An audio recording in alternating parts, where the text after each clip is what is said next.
Hello दोस्तों, delight math classes में आपका स्वागत है। मैं फिरोज अहमद। आज हम नया चैप्टर स्टार्ट करने जा रहे हैं जिसका नाम है बहुपद। ठीक है, तो स्टार्ट करते हैं। बहुपद का मतलब क्या होता है पहले समझते हैं। बहुपद क्या होता है? तो बहुपद का मतलब इसमें इस जो लिखा गया शब्द का दो भाग में विखंडन कर दो। पहले देखो क्या है कि बहुपद।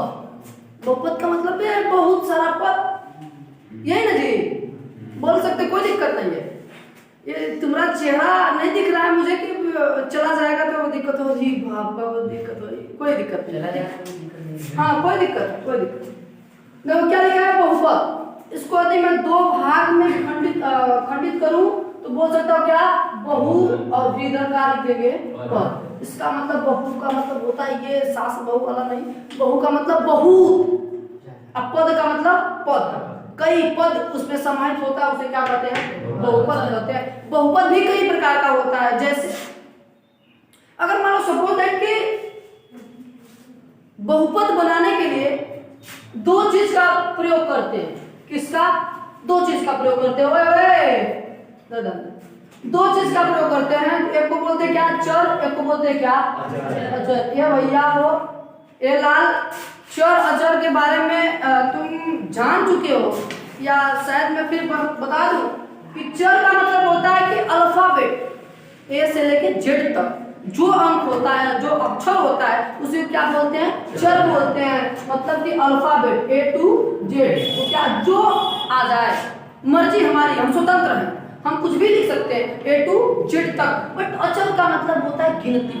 अचर का मतलब गिनती। और गिनती का 1 से लेकर अनंत तक कुछ भी आ जाए, इन दोनों के मिश्रण से या दोनों के सहयोग से जो चीज प्राप्त होता है उसे क्या कहते हैं, बहुपद कहते हैं। बात क्लियर हुआ कि नहीं क्लियर? हाँ, ये था एक बहुपद का परिभाषा कि बहुपद की उत्पत्ति कैसे होती है, किसे कहते हैं। बट बहुपद कई प्रकार का होता है। जैसे एक होता अचर बहुपद। अचर बहुपद का मतलब क्या है? इसका मतलब तुम ये देखो, कभी कभी अगर इस तरह लिख के आ जाएगा कि दो, अब बताइए कि कौन सा बहुपद दो है, तो क्या बताओ, अचर बहुपद। इसका मतलब क्या, उसमें चर समाहित नहीं है, उसे क्या कहेंगे, अचर बहुपद कहेंगे। इसका ये भी बहुपद है, इसको क्या बोलते हैं, अचर बहुपद बोलते हैं। लेकिन लाल, अगर तुमसे पूछा जाए कि कौन सा बहुपद है, इसको क्या बोलेंगे, शून्य बहुपद। क्या? शून्य बहुपद। क्यों? क्योंकि अचर बहुपद बोले आप या शून्य बहुपद बोले, इसमें से कोई दिक्कत नहीं है। अचर बहुपद का दूसरा नाम ही क्या है, शून्य बहुपद। अचर का मतलब इसमें चर नहीं समाहित है। अब शून्य बहुपद का मतलब होता है, बहुपद उसी को कहते हैं जो चर और अचर मिल के बनता है, उसे बहुपद बोलते हैं। तो इसमें चर नहीं ना है, चर है क्या, नहीं है ना। जहाँ चर शामिल नहीं है उसे हम शून्य कह सकते कि नहीं कह सकते, कह सकते ना रे, हंस रही है। तो क्या कहेंगे, उसे शून्य बहुपद कहेंगे। बात क्लियर हो कि ना क्लियर हुआ?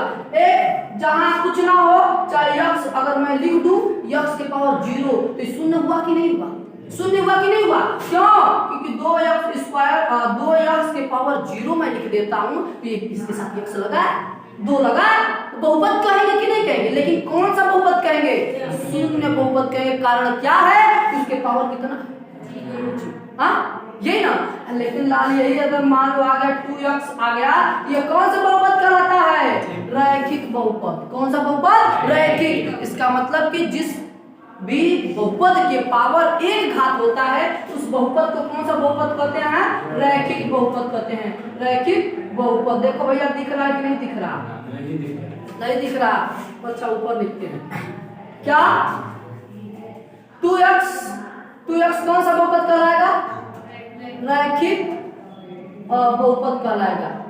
बात क्लियर कि नहीं क्लियर? क्यों? क्योंकि उसके पावर कितना है, 1 है। कुछ भी हो सकता, कोई जरूरी नहीं कि हम यहाँ x लिखे हैं तो भी बहुपद कहलाएगा। यदि मैं 2y लिख दूं तो ये बहुपद नहीं कहलाएगा। देखो ये नहीं कि हम वीडियो बना रहे हैं तो समझना है आई तब्बू ना आई तब्बू, ये वाला सिस्टम नहीं है, पूछ सकते, कोई दिक्कत नहीं है। तो जिसके पावर कुछ नहीं होता वह कौन सा बहुपद कहलाता है, रैखिक बहुपद। रैखिक बहुपद के बाद एक आता है क्या, मतलब समझ लो कि जो x y के साथ लिखा होता है, जिस बहुपद के पावर जितना घात होता है वो वाला बहुपद कहलाता है। ठीक है, यदि 2 लिखा रहेगा तो 2x² प्लस 3y प्लस चाहे 5 लिखा हो, कुछ भी लिखा हो, तो ये कौन सा बहुपद कहलाएगा? कौन सा? द्विघात। कौन सा बहुपद? द्विघात बहुपद कहलाएगा। बात क्लियर कि नहीं क्लियर? ना यदि 3 घात आ गया तो जैसे ax³ प्लस bx²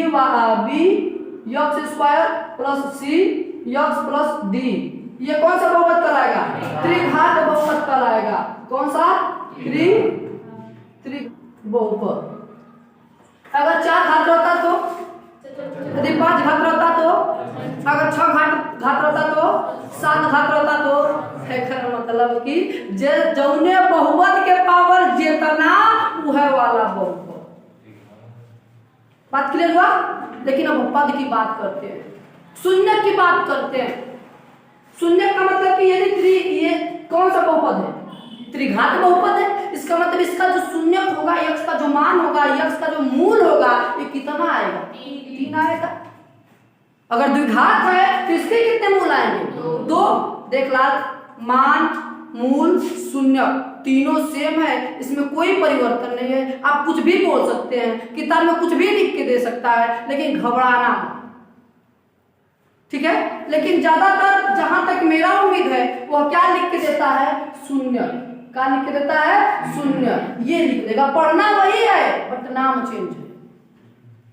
क्या 8 में जो है वही पढ़ना है बट क्या है? नाम चेंज है। क्या लिख के देगा?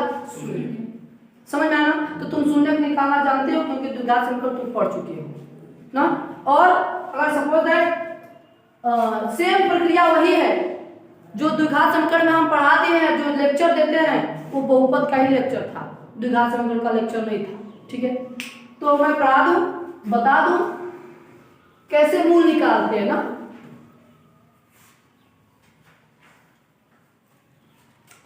अच्छा ना लगा तो सुन के ना, क्या है? माइक ना लगा ना डाला, परेशान मत होगा, बस इसी तरह चेक कर रहे हैं, आधा घंटा का चेक करेंगे, उसके बाद बंद कर देंगे।